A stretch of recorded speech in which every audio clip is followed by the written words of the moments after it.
ಎಲ್ಲಿದ್ಯಾ? ಬೇಗ ಬಾ ಅಂತ ಹೇಳಿದ್ದೆ ತಾನೆ. ಲೇ ಬರ್ತಾ ಇದ್ದೀನಿ, ಗಾಡಿ ಸೌಂಡ್ ಬರುತ್ತೆ ಅಂತ ತಳ್ಕೊಂಡ್ ಬರ್ತಾ ಇದ್ದೀನಿ. ತಳ್ಕೊಂಡ? ಏಕೆ? ಸೌಂಡ್ ಬಂದ್ರೆ ನಿಮ್ಮ ಮನೆಯವ್ರಿಗೆಲ್ಲ ಗೊತ್ತಾಗಲ್ವಾ? ಬರ್ತಾ ಇದ್ದೀನಿ ರಾಮ. ಹೇ ಭಯ ಪಡ್ಬೇಡ, ಅಪ್ಪ ಅಮ್ಮಂಗೆ ಆಲ್ರೆಡಿ ನಿದ್ದೆ ಮಾತ್ರೆ ಕೊಟ್ಟು ಮಲಗಿಸ್ಬಿಟ್ಟಿದ್ದೀನಿ.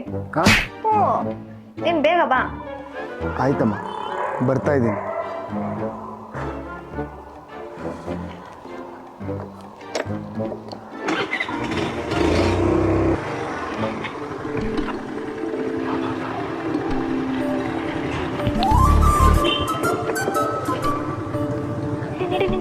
ಎಲ್ಲಿ ಇವಾಗ? ಯಾವಳಿ ಗೊತ್ತು, ಬೇಗ ಹೋಗು. ಅಲ್ಲ, ಅವ್ರಿಗೆಲ್ಲ ನಿದ್ರೆ ಮಾತ್ರ ಕೊಟ್ಟು ಮಲಗಿಸಿದ್ಯಾ ತಾನೆ, ಮತ್ತೆ ಟೆನ್ಷನ್? ನಿಂಗೆ ಅಕ್ಕಪಕ್ಕ CCTVಗಳ ಬಗ್ಗೆ ಗೊತ್ತಿಲ್ಲ, ನಿಂಗೆ ಅದೆಲ್ಲ ಅರ್ಥ ಆಗಲ್ಲ. ನಡಿ ನಡಿ. Okay madam.